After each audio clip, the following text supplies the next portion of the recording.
Hey folks, Dave Temple here. As you know, my podcast is all about talking to some of the best thriller writers in the world. But now, after nearly 2.5 years, I think it's time I toot my own horn. So with that, I'm offering my thriller, The Poser, for sale. This thriller stars Hollywood detective Patricia Pat Norelli, a rookie cop working the overnight beat when one of Hollywood's biggest stars is found dead in her Hollywood Hills home. The only problem, the star just won an Oscar and is found dead only hours later. Now, Pat sees this as a way to forge her own path and muscles her way into the case. Soon, she and partner Detective Stuart Brown find themselves deep inside a complex case with more questions than answers and a ghost of a killer. Now, this isn't my first self-published book, but it's the first one I'm very confident you're going to like. I'm pretty proud of it. And for the rest of this month, you can get the ebook for only $5.95 or the paperback for $13.95. Now, since I do this weekly podcast as a free service, perhaps you'd consider this a way to help out your fellow thriller author. Okay, here's the link, davidtemplebooks.com/books. Okay, there you'll see The Poser. Just click and you're on your way. Again, the link is davidtemplebooks.com/books. Otherwise, just head over to Amazon. Okay, thanks for your support. And now on with the show. Hello there and happy Thursday. I'm your host, David Temple, and this is The Thriller Zone. So glad you spun across that dial, as we used to say on the radio, and join us. In this case, click download, I suppose. On today's show, we are celebrating almost a 1-year anniversary. We're actually about 30 days shy, but my very first guest, almost 1 year ago today-ish, was Cobb, and her book, My Summer Darlings, is what we're going to be talking about today. Almost a year ago, it was The Hunting Wives. It was quite a read. This one is as well. So without any further ado, let's get into the green room where Cobb is waiting to talk about My Summer Darlings. Cheers. Cheers. What's How that? are you? That looks better than what I'm having. This is a double espresso. Let's see, it's noon your time, so you're probably having a little cool, refreshing drink, right? Yeah, I'm having a guava kombucha. Y'all got some guava kombucha up in there? How are you? It's good to see you again. It's good. Well, it's good to see you for the first time. Listen, you have just blown up since last we talked. So, I mean, I don't know about that. I'm just glad you've agreed to be on the show. I have not blown up, but thank you. Well, Cobb, welcome back. You know, we are 1 month shy of being 1 year anniversary, and you were guest number 1. It's crazy. Thanks for having me back. Oh, well, we're going to talk about My Summer Darlings. Are we live now? What do you mean, are we live now? Of course we're recorded live. Okay, good. I'm going to watch my language from here on, and Actually, would you do me a favor and not watch your language? Just whatever the hell fire spit stone you want to do is fine with me. Okay. That sounds good. Yeah. Well, let's see. Let's do a little catch up. Since last we spoke about 1 year ago, it was a hot and steamy afternoon. You had a recent tragedy. We won't have to go into that. I hope you're doing well. And I was in Lake Tahoe on business, and you were hanging out. I'm gonna make it romantic. You were hanging out on the back porch in your swing, sipping on a cool beverage, just like you are today. That's funny. I'm trying to remember the tragedy. I'm like, it's just ever since 2020, it's been nonstop. So you had a friend die. Oh yeah. Gosh. Wow. Yeah. Yep. That's true. Yeah.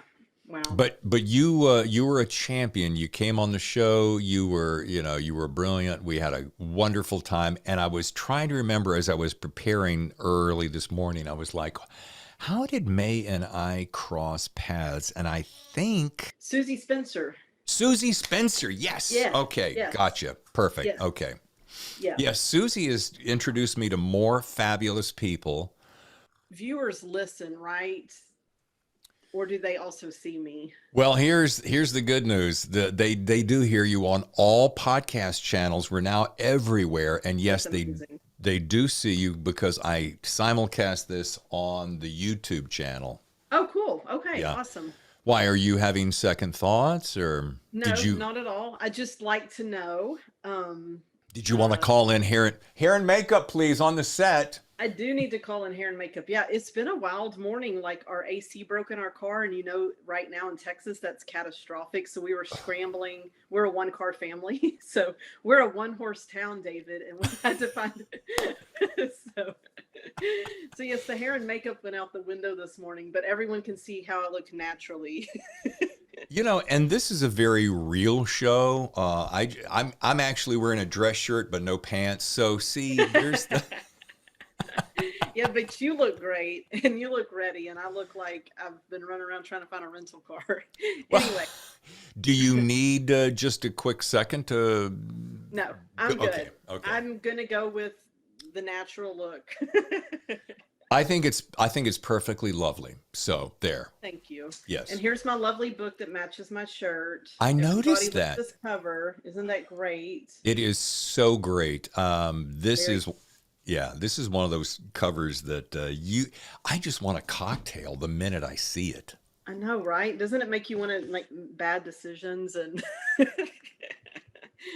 we have so much to talk about, and a lot of it does include bad decisions. Side note about cocktails. I was going to bring this up later, but I'm going to bring it up now because I know you and I enjoy refreshing beverages, adult beverages. yes.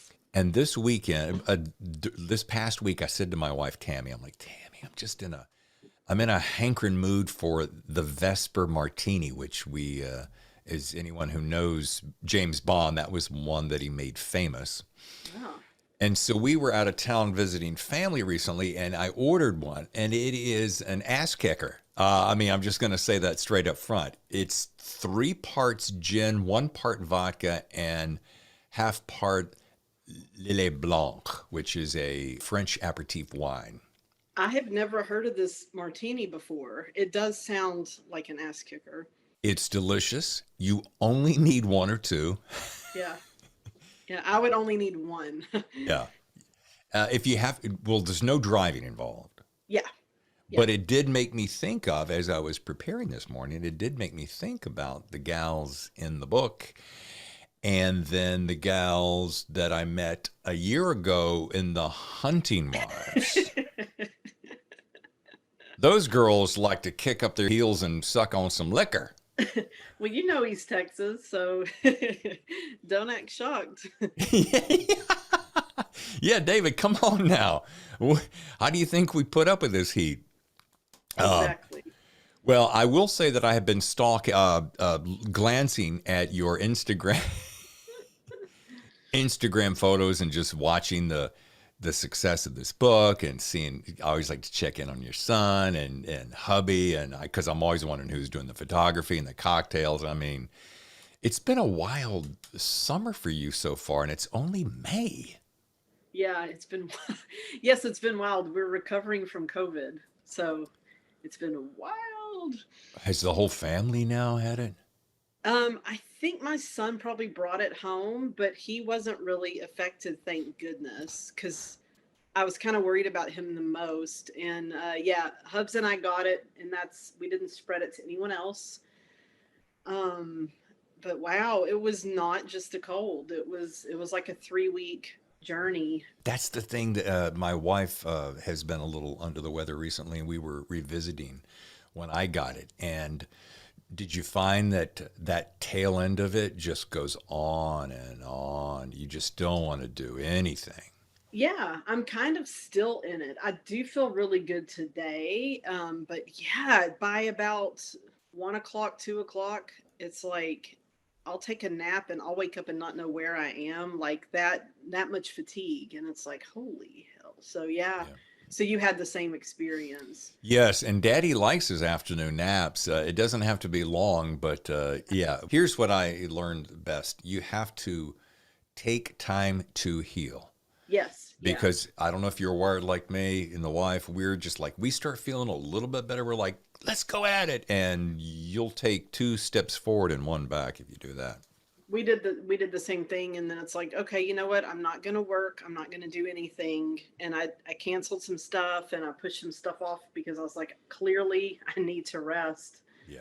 for launch week, because oh my god, it's like tomorrow. So yeah.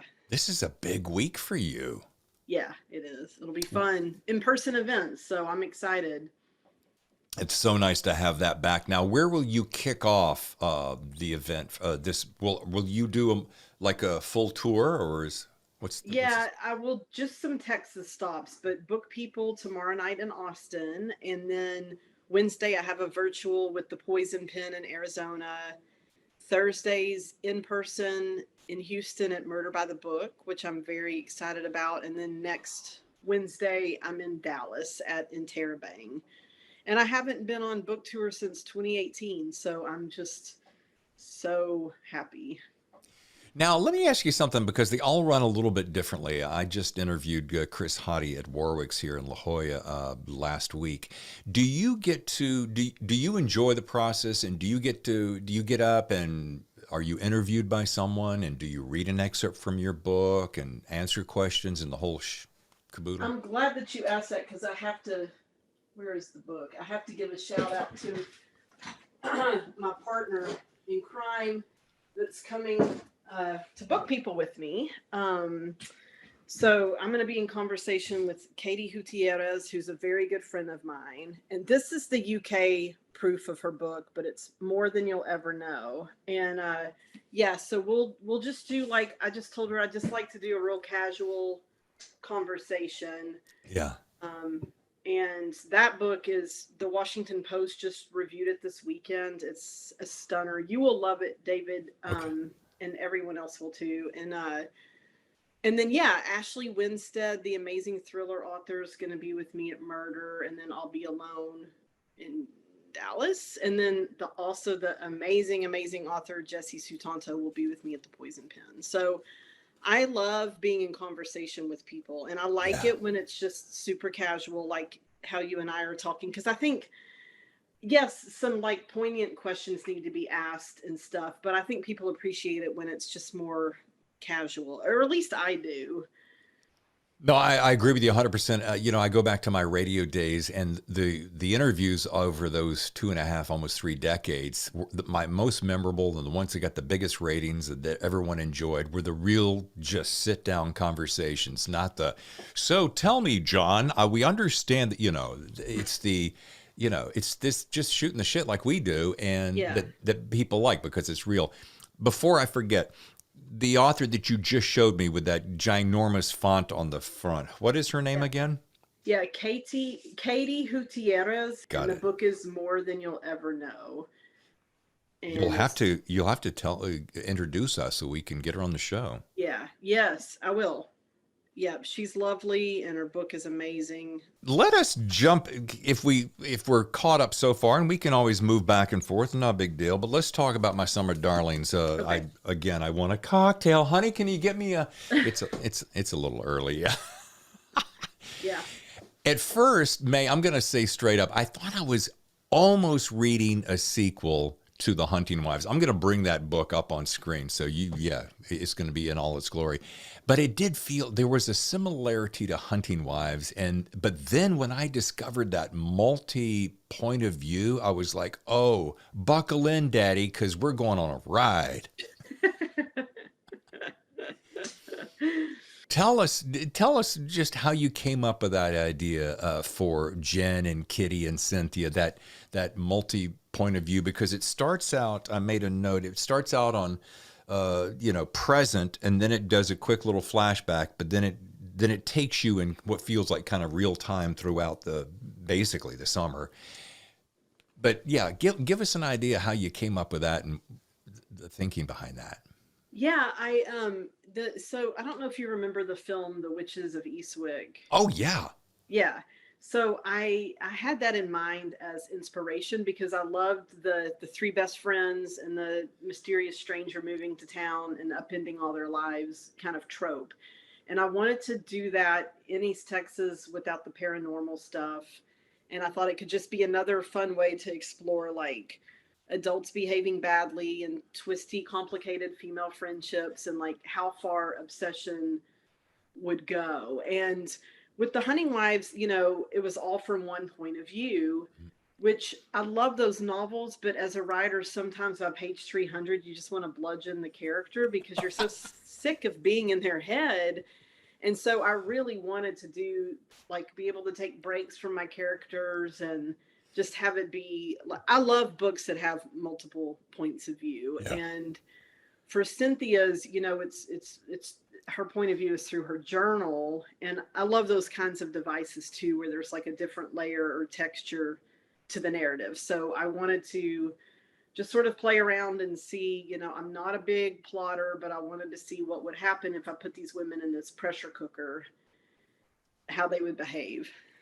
That's a good comment because we bring this up on the show quite often because our listenership is so many writers and plotter versus pantser. Plotter, you know, people who plot out an outline and pants right by the seat of your pants. But you're kind of more of you like to do a little bit more freestyle, don't you? I really do. Like I always have a one-page sort of overview, which might read like the copy on the back of a book or a query or something, because I find that keeps me kind of grounded. And if I get like panicky, like what's the story about, I can go back to that one page. And I might have a plot point or a later twist that comes to me, you know, as I'm working on page 50, and I'll definitely type that up. But I really like to write and have it be revealed to me as I'm writing. To me, that's the fun part, is not knowing. Sure. I sometimes with thrillers though, as you know, like you can get into trouble doing that. And sometimes some of the best thrillers I've read, the author's like, no, I had a 12-page outline and I stuck to it. Like The Woman in the Window, I love that book. And he had everything plotted out, but you know, he's a former editor and that's how his brain works. So I wish I had that brain. I don't. So I'm just left with my cheap tricks and you know, gut level like vibe of trying to see the story and run through the forest at night, you know, and hope it works out. It's so amazing to me, and I have such a beautiful front row seat here to thriller writers, in that when you find out, like you'll take Jeffrey Deaver, for instance, who writes a 100-page outline. Wow. Really? Wow. He said at a minimum 100 pages. That's crazy. But he has so many hooks and switchbacks and tricks, and you know, that he said if I didn't do that, I would get lost in the shuffle. And then you have other guys who, and I think Chris Hottie was saying that, you know, I think Don Winslow's mentioned that some of the big guys, they get down and they sit down and write and just go.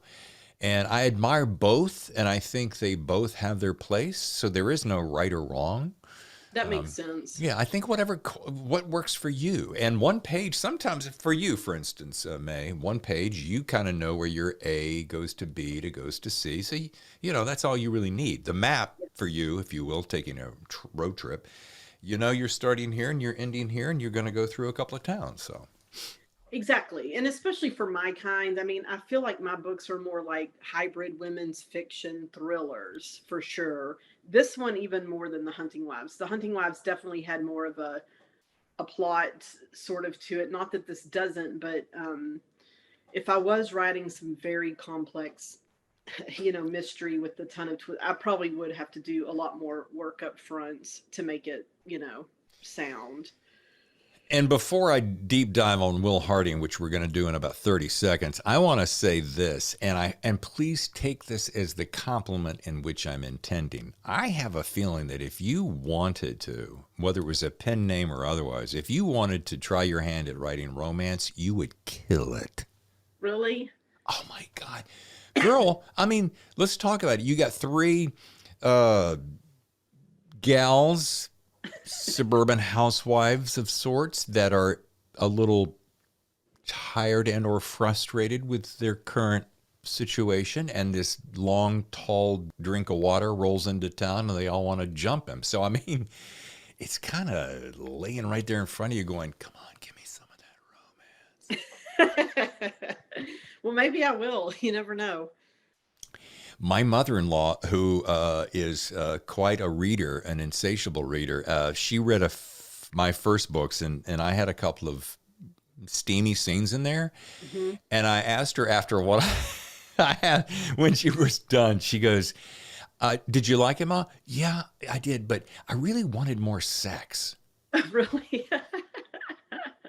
I'm That's like, funny. okay, Ma, I'll get right on that. That's hilarious. I love it.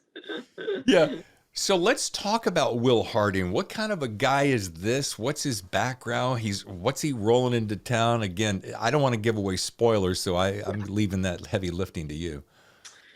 I will say that let's see. So he's clearly wealthy, and he takes up residence in one of the most opulent mansions in this neighborhood, which, no one sort of knows anything about him. And there's not much of an internet trail either. So he's super mysterious. And he's also, like all good psychopaths, oozing charm right and left. And he knows exactly what to say to each of these women to have them sort of fall under his spell. And, you know, he's like, yeah, he's got like a European accent, and he's well read, and just very different from the men of East Texas. So, right off the bat, I mean, he's going to turn heads. While you're on that, how would you describe him physically? Um, Alexander Skarsgård. Oh, yeah. Yeah. that's, that's the best way to describe him. Okay. And what part of that description do you not feel has a romantic thread? We could call it romance thriller. I mean, how about, Yeah. kicking that genre in the pants? I mean, I think it kind of is, Yeah. honestly. Like, I think so. My good buddy Scott Montgomery, who's like the crime fiction guru over at Book People, and he's an amazing author too. He just read it, and I bumped into him at the bookstore the other day, and he said it's really like a 90s erotic thriller, like the films, like Adrian Lynn. And I was like, that's the biggest compliment, because that's like what I used to be obsessed with. And that's kind of, I think, what I'm going for, but just maybe with a little more of from the female gaze. Yeah. I'm trying to think of what was the Sharon Stone movie that was all the rage? Basic Instinct. Yeah. There's a Yeah. little, it has kind of that feel. Yeah. So, girlfriend, I mean, I think you're smack dab in the crosshairs, middle of it. And just saying. I'm just saying. But back to Hunting Wives, because it was my first introduction to you, what it does share with Summer Darlings, let's see, hot and sticky Austin, Texas backdrop, ever flowing, chilling cocktails, and the mixture of big, bold characters. So, I think with that combination, it has, I mean, outside of guns and planes, it has something for everybody, right? Yes. Hunting Wives had some guns, though. Oh, yeah, I'm talking about Summer Darlings, but yeah, Oh, the girls love to shoot them up those shotguns. sorry, I'm slow this morning. No, it's all good. Yeah. Yeah, they're very much like cousins, and it's funny because they're both set in Longview, Texas, my hometown, and I don't know why I decided to name them each a different town, like anyone's going to be fooled. So so for the book I'm in edits on now, I just call it Longview, Texas, because okay, like that's what it is. So I yeah, they definitely have the same DNA. For my Summer Darlings, I did want to make the characters a little bit more grounded in reality, so maybe they're not as wildly rich as the women of the Hunting Wives. Uh-huh. And even though they don't work outside the home and whatever, I think they feel more like people you might know than the Hunting Wives, Yeah. who they're just really not that relatable. So I really tried to, explore what it's like to raise surly teenagers, and just be bored when you know, hit, you know, you're approaching midlife, and it's like the teenagers are going to leave in a few years, and what's left. And is it this is I've really been married to the same person for 30 years or 20 years or whatever. I'm terrible at math, and he's on my nerves, or he's boring now, or whatever, you know. Yeah, So yeah, welcome to real life, though, right? I mean, yeah, yeah. totally, Which is totally. which is why we read. Yeah, no, it's true. It's true. Let's take a short break, and we'll return with more May Cobb on the Thriller Zone right after this. David Temple here, host of the podcast, The Thriller Zone, and author of several books. Oh, here's one, The Imposter. Oh, here's one, The Poser. Oh, here's another, Devourer. Yeah, I write books. I write books for a living. I spend my time at the keyboard creating worlds. I don't spend time at the website building world. You know why? I'm not a professional. If you want to put your best foot forward and play with the big boys, go to authorbytes.com. Here's why. Sign up for a 1-year contract, get 3 months free. Where can you get a deal like that? Just use the code TheThrillerZone. Sign up for a 1-year contract, get 3 months free. Let the professionals take care of what they do, which is building websites that are pretty, sexy, secure. They got updates. They got plugins. They take care of that. Just use the code TheThrillerZone. Sign up for a 1-year contract. Get 3 months free. AuthorBytes.com. And now back to the show. Let's talk a second about this. And remember our conversation a year ago? We were talking about Longview, and I told you we shared a similarity because I went to a college prep program in Longview, Texas. Yes, yeah, you went to Laterno. Laterno, Yeah. hottest summer of my life. Yeah, it is. It's insane. People don't understand how humid it is there. It's like, yeah, it's I, really, yeah. I always thought that Texas heat was going to be like, we've got friends in Palm Springs and Palm Desert. I always thought it would be kind of like that heat, which is a dry heat, which it can get up to 102, 3, 4, 5, and you're like, yeah, it's hot, but out there, 105 is like you're walking around inside a dry cleaner bag in the Yes, swamp. I mean, yes, yes. So East Texas, the region that we're talking about for the listeners is the town is 30 minutes. No, that's not right. Yeah, no, it is 30 minutes from the Louisiana border. And so it's very much that sort of swampy Louisiana dry cleaner bag vibe in the summer, where like in Austin, it's still humid here for sure, but it's more like a dry, you're getting more arid, more West Texas. But you go up there and yeah, it's insane. So like no one up there can be normal because of the heat. No, I'm just kidding. I love all my East Texas people. so where I was headed before I went down the hot, steamy dry cleaner bag filling, I'd love to know your thoughts. Now, I know you've got an MA in Lit from SFSU, and I wonder, what are your thoughts as you see now looking in your rearview mirror about higher education? Because I've talked to so many different people on the show. They're like, oh, yeah, a master's is really valuable, or no, it's not, or it's great if you're going to teach, or, you know, it makes you a step above. What's your thoughts now as it pertains to having lived the writer's dream after getting the degree? Great question. I absolutely, for me personally, don't think it's necessary at all. And I think it's an enormous cost. And I feel like at the time I needed to do it for no other reason than I was doing research for the nonfiction book I'm still working on.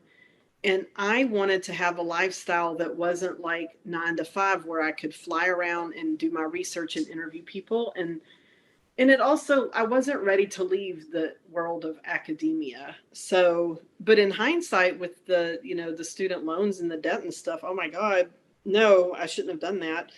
But, you know, I don't think it helped me in terms of my writing fiction. I don't. Maybe it helped.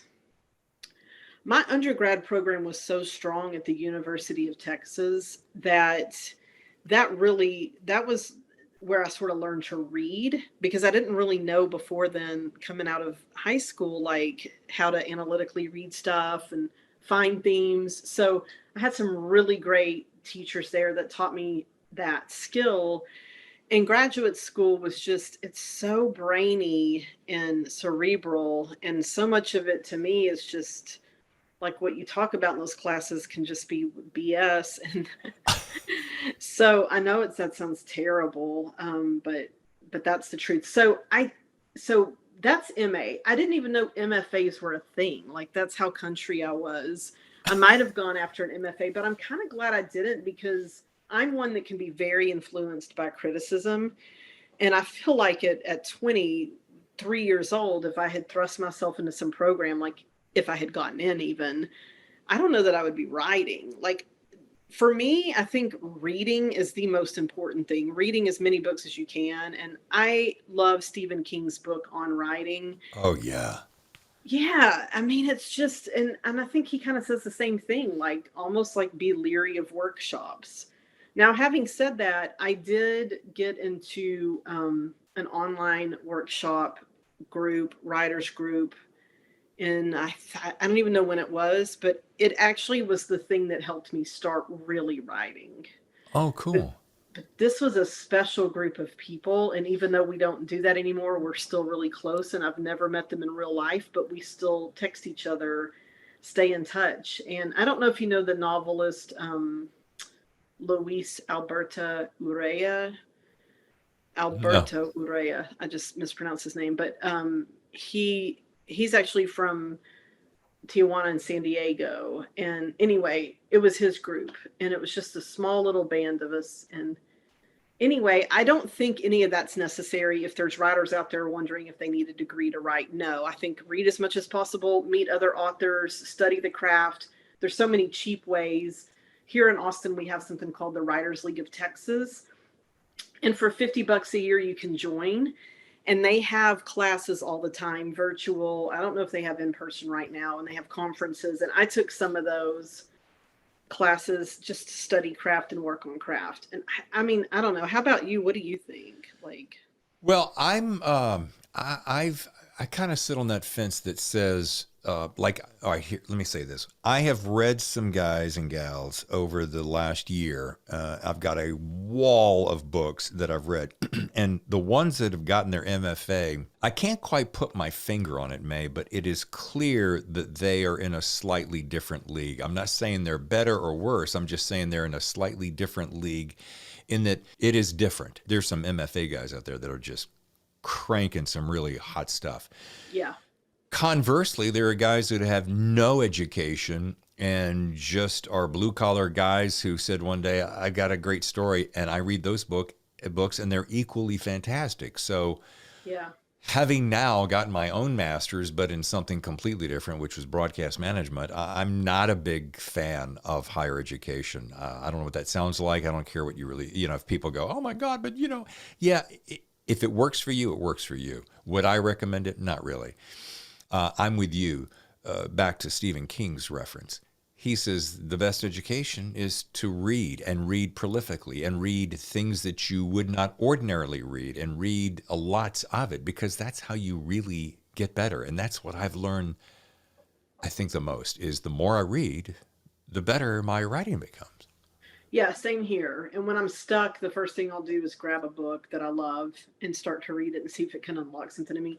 I mean, I do think like it, and it just, you're right, it's a very personal thing, because, there might be someone out there that's from a tiny town and they haven't met other writers, and they don't have access to like the best education in their town or whatever. And an MFA, if they get in, might be the thing that unlocks everything for them. So, it's easy for me to say that because I was lucky enough to land in Austin for college, and it's always been such a strong literary place. But had I been, I don't know where else, College Station, Texas, or, I don't know, like maybe going and getting into a really great MFA program would be the thing that makes me be a published author. And I do like that MFAs make you take your writing super seriously Yeah. in terms of the business, Yeah. because that's a good thing. I mean, you have to get serious if you want to get published. It's like, And yeah, you just brought up an excellent point, May. And this is another thing I would highly recommend is conventions. I'm a really big fan. I mean, I made some really great connections at Thriller Fest back in 2019, pre all this craziness. mm, And some of those connections still live with me today, have yeah, become really good friends. But I learned they bring in the heavy hitters like this coming up in June. I'll be going back again.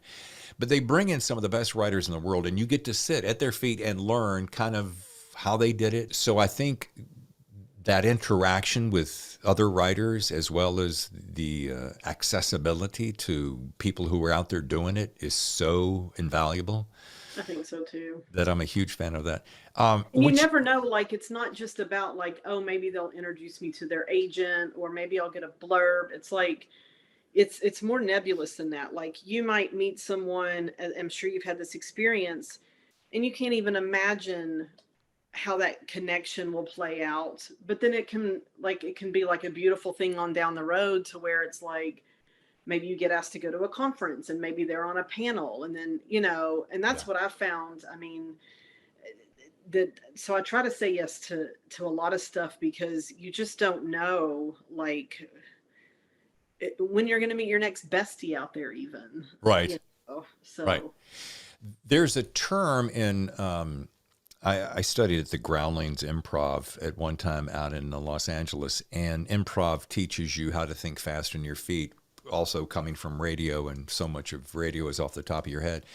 But there's a phrase that's called yes and. So when someone goes to set you up for a joke or to continue the story, you might go, "Hey, what's that gun doing in your hand?" You would not go, "Well, there's not a gun in my hand. It's a glass of water," because you've stopped the motion, you've stopped the action. But if you go, "Yeah, well, it's not just any gun, it's a water gun full of vodka," right? So then all of a sudden it becomes funny and you're propelling it forward. oh, So that's cool. so I kind of use that analogy for going to conventions and saying yes to things, because one never knows when one might, like you said, meet a best friend or have a connection that helps their career. Now, I'm not Yeah, saying to go to those things and go, "Hey, I'm going to be friends with you, so you'll write me a blurb." I think that's kind of yeah, bullshit yeah, and not the way to go about it. But yeah, if the relationship grows and all of a sudden one day May turns to me and said, "Hey, David, I'd love to read your book, The Poser." And I'm like, "Here, there you go, read it." And if all of a sudden yeah, you go, "Oh, I really liked it," and then we have a connection, then I say, "Hey, May, since you're a hot rock star, would you give me a blurb?" That would be one thing.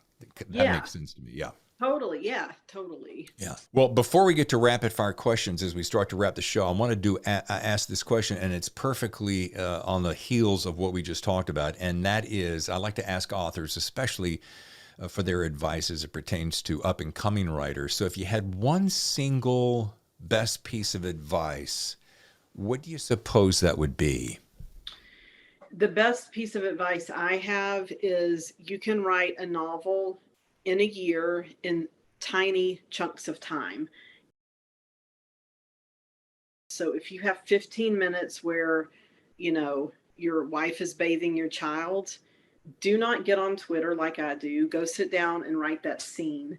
And you'll be surprised at how it adds up. I wrote my first novel, Big Woods, in tiny chunks of time in a year, and I couldn't believe it, because my son was very young then, and he was with us most of the time. And just also, like, always keep the story in your head. So if you're on the subway, or sitting in line at the doctor's office, and you have an idea, just jot it, type it up in your iPhone notes, and then email it to yourself. And you'll just be surprised how quickly it can grow. And then you might be, 10,000 words in. And then guess what? You only have 80,000 to go. And it sounds like a lot. And then when you get to the middle, you want to give up and throw it in the trash, because I do every time. But then, oh my gosh, when you get to, like, you've only got 20,000 words left, and you can see that finish line. And so piggybacking on that is, try to finish a draft, because I feel like no matter how terrible you think it is, having that finished piece is so invaluable. And and my teacher, Amanda Ward, told us that. She said everyone in her MFA who actually finished got somewhere. But the people that just tried to make a beautiful 51st pages, they never got anywhere. They stayed there polishing their beautiful 51st pages. So don't be too precious about it. Such rock solid advice. That is so good. Let's put it into this phrase: capitalize on those small stolen moments. Yeah. Yeah. Yeah, because if I have a whole day to write, I don't write the whole day, and sometimes that's a death sentence for me, and I Yeah. can overthink and stuff. But if I'm like, okay, I've got 2 hours, and I'll sit down and I'll do 30-minute sprints. That just works for me. But maybe I'm ADD and undiagnosed. But anyway. Get on my couch. I'll write a prescription. I'm thinking of John Gilstrap, and John Gilstrap says I think he's an absolute pantser. He just sits down and he rolls with it, and this guy is prolific.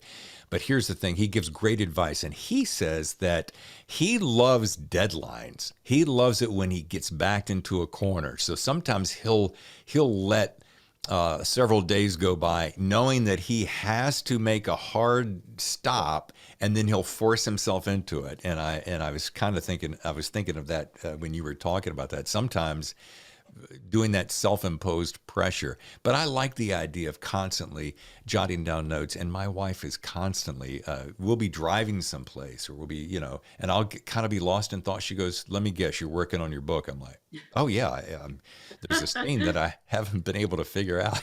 Yeah. But it's important, right, to keep it in the subconscious. And I find also it's important to do that because if you can't actually write for 3 days, but if you're thinking about it, you don't feel as lost when you get back to the page. It's not like, oh God, I haven't been to the gym all week and now I have to open the front door. And, it's like, it's just easier to slip back in because you've never left the world, even if you haven't sat down and written a word. Yeah. And I like your thought there about just get through the first draft. We're way too hard on ourselves and way too judgmental about that first draft. And anybody who's ever written anything in the whole world knows that the real story comes alive after the second or third or eighth or 10th or 15th. Who cares how many? And a draft may not be rewriting the whole thing. You may just simply read through it and polish some corners and add in a little extra red herring or something. And, it's the layer effect, right? Yeah, totally agreed. Excellent. All right. Well, there's a new feature on the show since last time we spoke called Rapid Fire Questions. All right. And before your palms start to sweat, it's easy, so don't worry about it. Question number 1, leaning on, of course, the cover of your book. If you were a cocktail, think of your cover there. If you were a cocktail, what would you be and why? I would be a gin and tonic because I have some twang to me. And I'm also a good companion for the summer. Okay. My favorite drink, by the way. I know, right? Yes. Number 2, if you were suddenly face to face with a thug like Will Harding, what would you hope to have on your person, or perhaps maybe it's something that you are most likely to have nearby. Maybe you're never without this, but you had to defend yourself, suddenly approached. What would you hope to have on your person? I honestly think my iPhone, so I could call for help.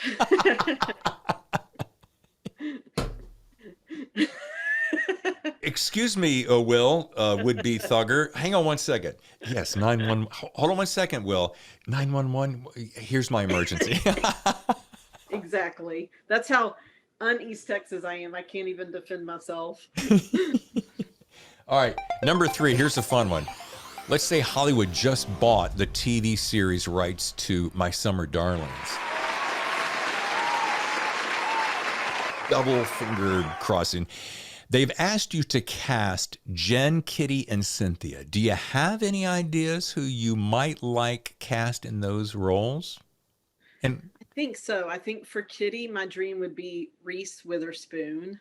oh yeah. For Jen, I would love Sienna Miller. And for Cynthia, I haven't thought about her yet, but gosh, I'll have to come back to that one. Okay. Blank, yeah. That's fine. Listen, I was amazed. A lot of people go, I don't know. I hadn't thought about it, but I had a funny feeling you might have given it some thought. Yeah. A little second piece to that question. I'm curious, would you have any interest playing a little cameo? Come on, because you're a ham, and I think you're probably a good little closet actress. So is there anybody in that book, My Summer Darlings, that you go, yeah, I'd like to come in and play that little? Honestly, I love that you say that, but I really don't like myself on camera at all. So no, unless I was wearing like a costume, like what's it called? A disguise. Yeah. Yeah. No, okay. I'm not a good actress at all. The worst. Okay. Fair enough. Sometimes, there's closet hams in all of us, so I just never know. Yeah. Well, folks, if you'd like to learn more about May Cobb and her wonderful book, My Summer Darlings, just visit maycobb.com, and you can also follow her on Twitter like I do at maykcobb or Instagram May_Cobb. So there's all kinds of ways to find May. Oh, man, this was fun. It was, David. Thank you so much for having me back on. I really appreciate it.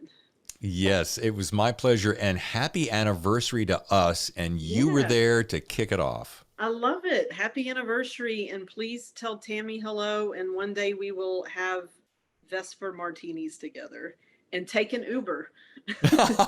And now you're talking. Ladies and gentlemen, once again, the world famous May Cobb. Well, May, you be good. Thank you again for your time. It's always, I just think the world of you. And thank you, David. I really appreciate it. I have so much fun with you, and we'll talk soon. That was just all sorts of fun, as it always is when I sit down with May Cobb. The book, once again, My Summer Darlings, and you know how to find her. Now, what do you say we check into next week's show? Frank Severo is going to be talking about his latest thriller, The Ride Along. That's coming up next Thursday. Folks, I just want to say once again, thank you so much for dropping by and checking our show out. If you are on Apple Podcast, could you do me a quick little favor? Really would appreciate it. Just drop us a review. 1 to 5 stars. We really like 5. If you like it, tell us about it. If you hate it, you can tell us about that too. But we'd love to hear from you either way. You can also send emails to thethrillerzone@gmail.com. That's it for this week. I'm your host, David Temple, and I'll see you next week on another edition of The Thriller Zone.